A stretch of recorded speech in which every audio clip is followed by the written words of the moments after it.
अरे आप रो क्यों रही हैं? मुझे डॉक्टर इफ़त की आदत हो गई है, उनके बगैर नहीं रह सकती। देखिए मिस परीज़े, हमें जिंदगी में हजारों लोग मिलते हैं और कभी कभार हमें उनकी आदत भी हो जाती है, लेकिन फिर भी हम उनके साथ रह नहीं पाते।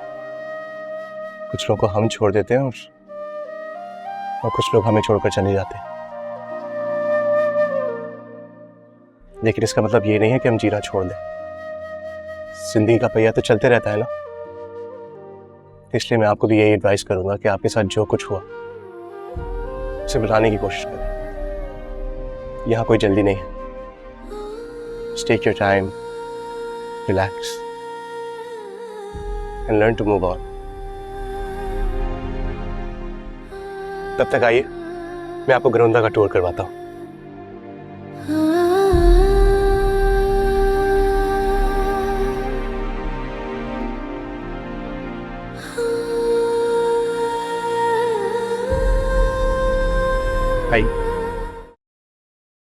आंटी मैं बस चलती हूँ फिर। गाड़ी आ गई घर से लेने क्या? क्यों, घर पे ड्राइवर और गाड़ी नहीं है क्या? अरे वो ड्राइवर तो हाला को बुक फेयर लेके गया है, बस सुल्तान की गाड़ी खड़ी है घर पे। ठीक है, मैं खुद ड्राइव करके चली जाती हूँ। अरे असरा, क्यों अपनी शामत को आवाज देना चाहती हो? सुल्तान की गाड़ी को किसी को भी इजाजत नहीं है हाथ लगाने की। फिर मैं कैसे जाऊंगी आंटी? तुम अपनी अम्मा के घर से गाड़ी मंगवा लो। मेरा घर तो अब यही है ना, अम्मा के घर से ड्राइवर गाड़ी मंगवाना अच्छा नहीं लगेगा मुझे। अच्छा ठीक है, फिर तुम सुल्तान से पूछ कर देख लो, अगर वो इजाजत देता है तो ले जाओ।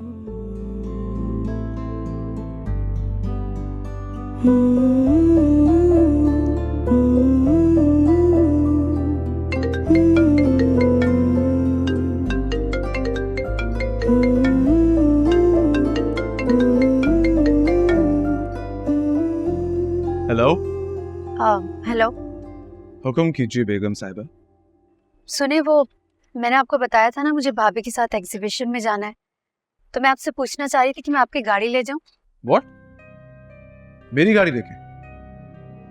मेरी गाड़ी की ड्राइविंग सीट पे मेरे सिवा और कोई नहीं बैठता। तो मैं कैसे जाऊंगी फिर?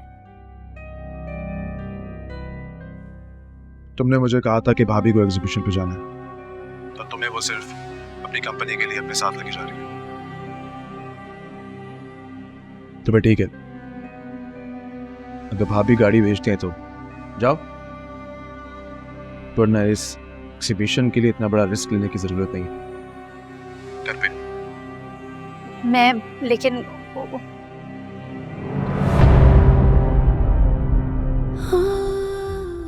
क्या हुआ असरा?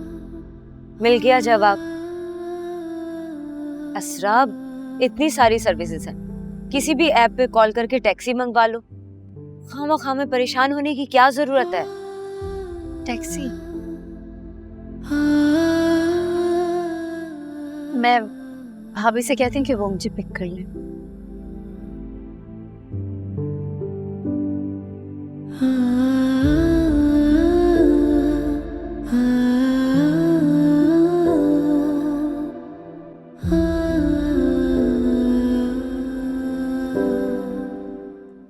ये गरोंदा का क्लासरूम है।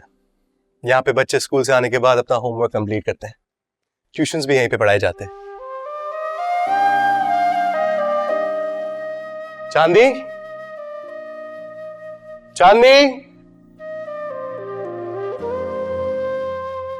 लगता है चांदी अम्मा के कमरे में होंगी। अम्मा गरोंदा सेंटर की सबसे पुरानी मेहमान है। मेहमान? जी, ये मेरे दादू की फिलॉसफी है। वो कहते हैं कि अगर मुश्किल वक्त में कोई आपके पास मदद मांगने आए तो अल्लाह का भेजा हुआ मेहमान होता है, और अगर आप उनकी मदद करें तो कहीं ना कहीं अल्लाह मियां आपकी भी मदद करते हैं। तो मेहमान तो रहमत हुए ना। क्या मैं भी आपकी मेहमान हूँ? ऑफ कोर्स, लड़कियां तो वैसी रहमत होती हैं। तो बेटियां रहमत होती हैं और कुछ बेटियां तो अजाब बन के नाजिल भी हो जाती हैं। फिर सारी जिंदगी दुनिया उन्हें धुतकारती रहती है। ऐसा नहीं कहते मिस परीज़ा, ये बहुत गलत सोच है। जो लोग अल्लाह की बनाई हुई मखलूक को धुतकारते हैं वो कम इल्म होते हैं। अच्छा, आप मुझे बताएं आपका सामान कहाँ रखा है, मैं लेके आता हूँ। मेरे पास तो कोई भी सामान नहीं है। ये ड्रेस है और शॉपर में सिर्फ एक ड्रेस है जो मुझे डॉक्टर अंबर ने गिफ्ट किया था। वहाँ पर हम यूनिफॉर्म पहनते थे ना, तो ठीक है, आप बिल्कुल भी फिक्र मत करें। करवंदा सेंटर के बहुत जेनरस डोनर्स हैं, हमें आपके साइज के कपड़े मिल जाए। आइए।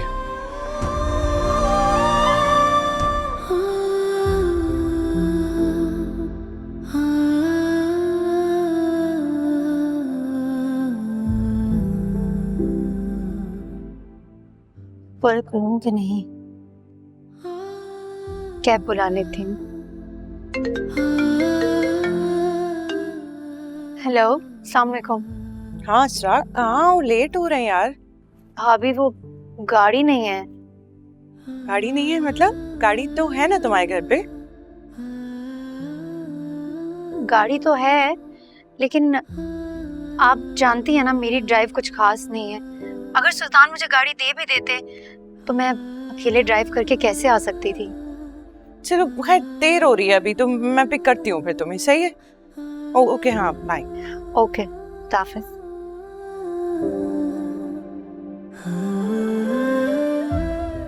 चलो ठीक है बेटा, तुम ही ले जाओ उसे। हाँ, पता नहीं अच्छी खासी तो ड्राइव करती है अम्मा, क्या हो गया इसको? चलो कोई बात नहीं, ले जाओ तुम उससे साथ और खैरियत से आना दोनों साथ। चलें, ठीक है। खुदा अल्लाह हाफिज।